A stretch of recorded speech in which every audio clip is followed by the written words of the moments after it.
Nah, baik, langkah pertama kita isi air di dalam boiler. Kalau untuk 1 kali pemakaian, kita cukup mengisinya kurang lebih 300 ml atau 250 juga bisa. Ini 250 ml air untuk sekali atau 2 kali seduh. Nah, setelah kita masukkan air, kapasitas minimalnya itu 250 ml, kapasitas maksimalnya 1,2 liter. Setelah kita masukkan air, kita tutup boxnya. Nah, setelah itu kita akan hidupkan kompor. Pastikan saat kompor hidup, semua keran dalam keadaan tertutup atau mengindikasikan huruf T. T artinya tertutup, supaya uap bisa tersimpan. Nah, sekarang kompor sudah hidup, kita menunggu kurang lebih 1 menit atau 1 menit lebih sampai airnya mendidih sehingga boiler terisi uap dan pressure gauge atau nanometer menunjukkan indikasi tekanan di dalam boiler. Sementara kita menunggu air mendidih, kita siapkan kopi dan juga susunya. Pertama kita siapkan kopi. Ini kopinya 18 gram. Kita giling.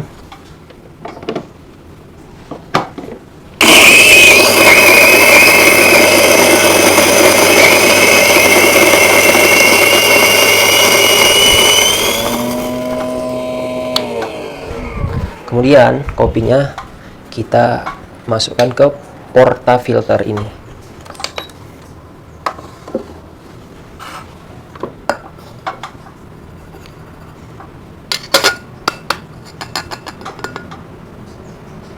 Kemudian kita ratakan. Kalau saya meratakannya menggunakan bantuan ini. Kalau belum punya ini pakai bantuan sendok juga bisa. Pastikan di bagian pinggirnya ini tidak ada kopi ya. Kemudian saya meratakannya dengan menggunakan bantuan alat ini juga. Nah, baru kemudian kita tamping dengan alat temper ini. Kita tamping. Kemudian kita kasih alat ini supaya group headnya tidak kotor. Kemudian kita masukkan portanya ke group head seperti ini. Kita masukkan, ini adalah handle, kita pegang sebagai penguat pengunciannya. Kita putar ke arah kanan dan handlenya ini bisa dibongkar pasang supaya ringkas penyimpanan. Tidak perlu terlalu kencang, kira-kira seperti itu. Nah, di sini air sudah mendidih dan pressure gauge nanometer sudah mengindikasikan bahwasanya di dalam boiler tekanan sedang naik.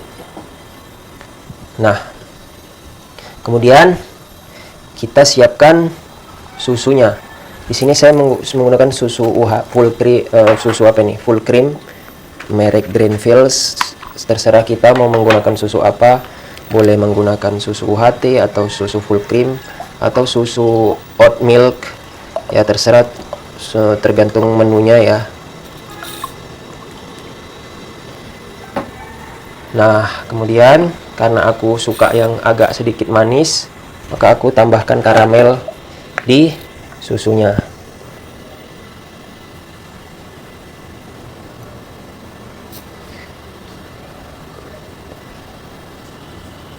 Kalau nggak suka manis ya nggak perlu ditambahkan karamel.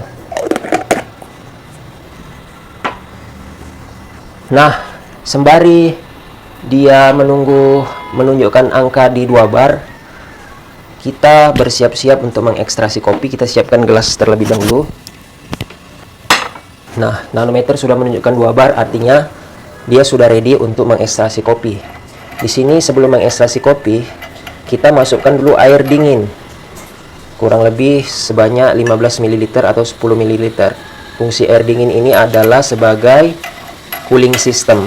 Nah, ketika nanometer menunjukkan angka 2 bar, safety valve secara otomatis dia rilis atau mengeluarkan tekanan berlebih yang ada di dalam boiler. Nah, sekarang kita sudah hendak mengekstraksi kopinya. Kita buka keran yang ini adalah keran saluran air. Kita buka perlahan aja, nggak usah terlalu banyak pembukaannya. Nah, ketika dia sudah mengucur, kita tutup. Kita bersihkan air ekstrasinya menggunakan tekanan keran ini. Maka dia akan mengucur kopinya. Kira-kira sudah 30 ml. Kita matikan saja kerannya nanti. Nah, ini sudah cukup, sudah 30 ml. Hasil ekstrasinya seperti ini. Sekarang kita mau steam susu. Nah, sebelum steam susu, karena ini pertama kali, kita flashkan dulu steamnya selama 10-15 detik. Fungsi dari flash itu adalah untuk mengeluarkan semua embun-embun. Karena embun-embun itu nantinya akan berpotensi menjadikan susu bergelembung.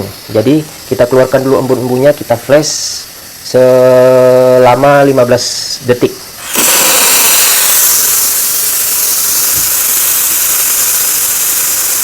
Karena ini pertama kali, jadi gelembungnya harus dikeluarkan. Tapi untuk steam kedua kalinya, dia tidak perlu di flash selama 15 detik. Dia cukup di flash kurang lebih 3-5 detik aja. Nah, karena ini aku udah flash 15 detik, kita sudah siap untuk men-steam susunya.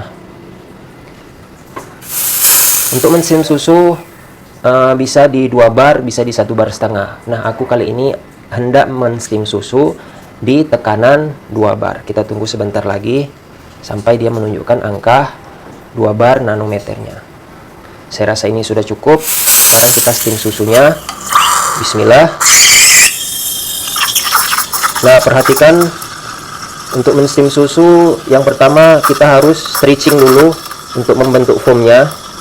Setelah itu kita rolling untuk menyatukan foamnya sehingga menjadi halus.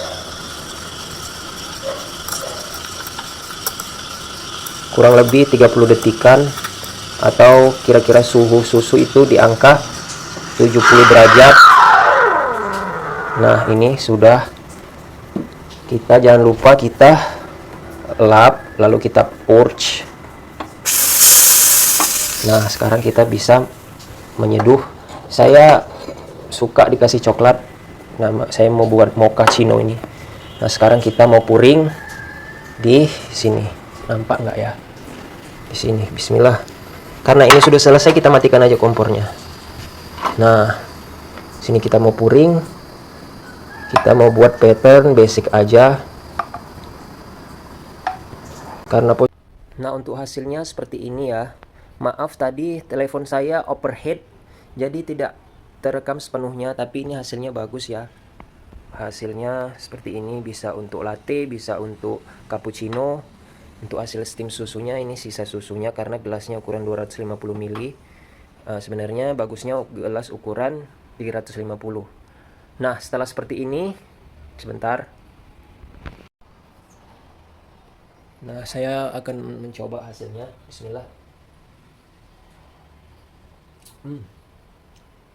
Rasanya legit, nikmat.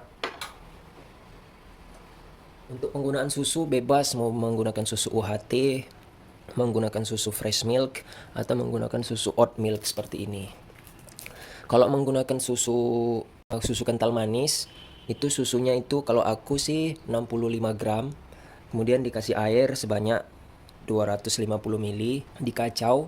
Kalau susu kental manis, 65 gram susu kental manis, diisi air sebanyak 250 ml, dikacau baru di steam.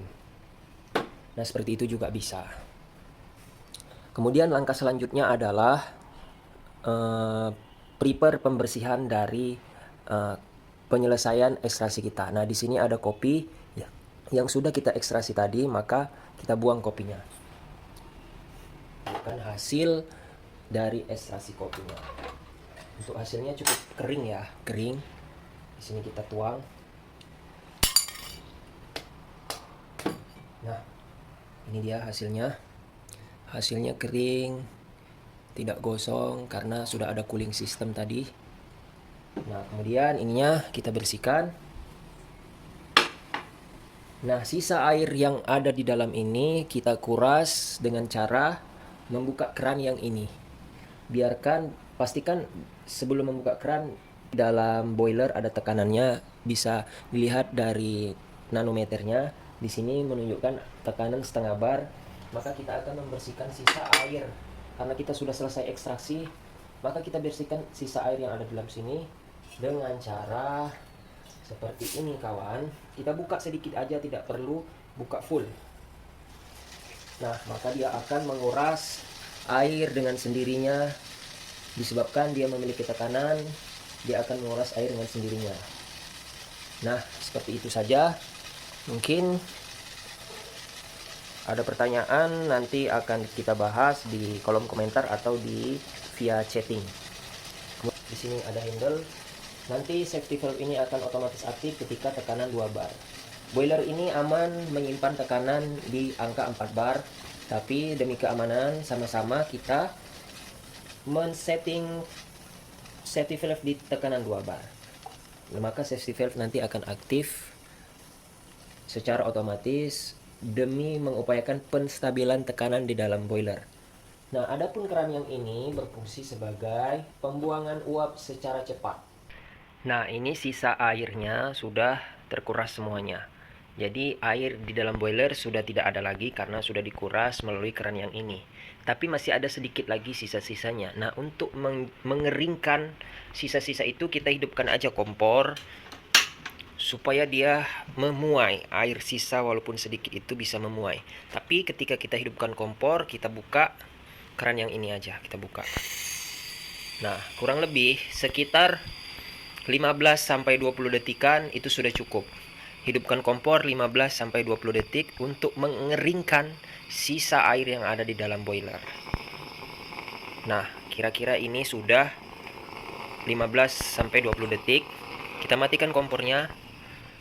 Nah, kita pegang handlenya, kita akan memastikan bahwasanya boiler ini kosong. Nah, jadi airnya memuai dari pemanasan yang barusan kita lakukan, sehingga bisa disimpan dan bisa dipakai keesokan harinya atau 2 hari setelah itu. Nah, jadi demikian, kerannya kita kembali kita tutup, keran yang ini juga kita tutup. Nah, kalau ada pertanyaan nanti kita bahas di chatting-chattingan. Ini sebenarnya ini kuat, dia kuat tahan 2 bar. Jangan khawatir, ini kuat tahan lama, dan ini juga food grade, dan ini juga tahan panas. Jadi seperti itu aja. Saya rasa saya sudah berusaha seinformatif mungkin. Jadi seperti itu poin-poin pentingnya. Yang penting jaga kestabilan boiler ini di tekanan 2 bar. Nanti akan dibantu oleh safety valve ini. Kalau sudah 2 bar lewat sedikit 1 atau 2 garis, safety valve ini sudah aku setting akan aktif di tekanan 2 bar. Oke, jadi demikian. Terima kasih. Untuk hasilnya masih bagus loh. Ini udah berangsur 10 menit nih, masih halus ya. Itu hasilnya. Udah 10 menit lebih, 15 menit dari aku buat nih, tapi hasilnya masih halus tuh. Tidak pecah ya. Tidak diragukan lagi produk kita ini, Masya Allah. Untuk yang terakhir, akhi, di sini ada part pengganti, mungkin 7 atau 9 bulan sekali ini akan diganti.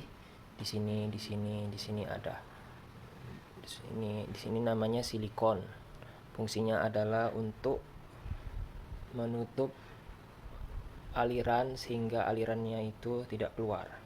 Kalau kompetitor saya itu menggunakan selotip, tapi menurut saya selotip itu kurang eksklusif karena selotip itu untuk pipa Ruchika. Jadi saya menggunakan ini adalah silikon food grade.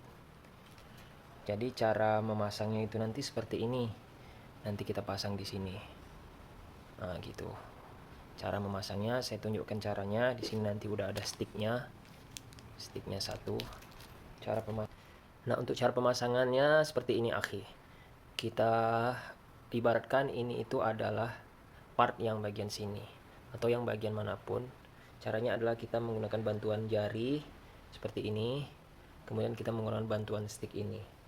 Kita putar, kita usahakan itu kita putar seperti ini.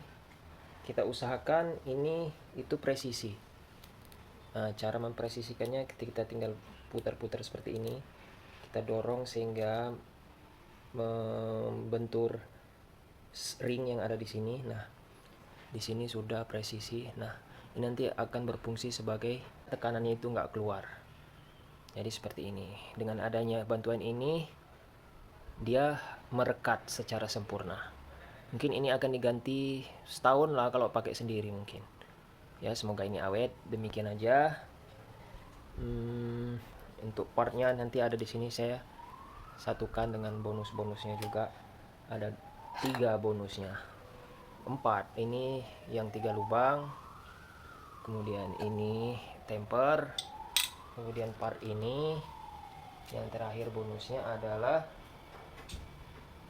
ini supaya group headnya tidak kosong. Oke, terima kasih.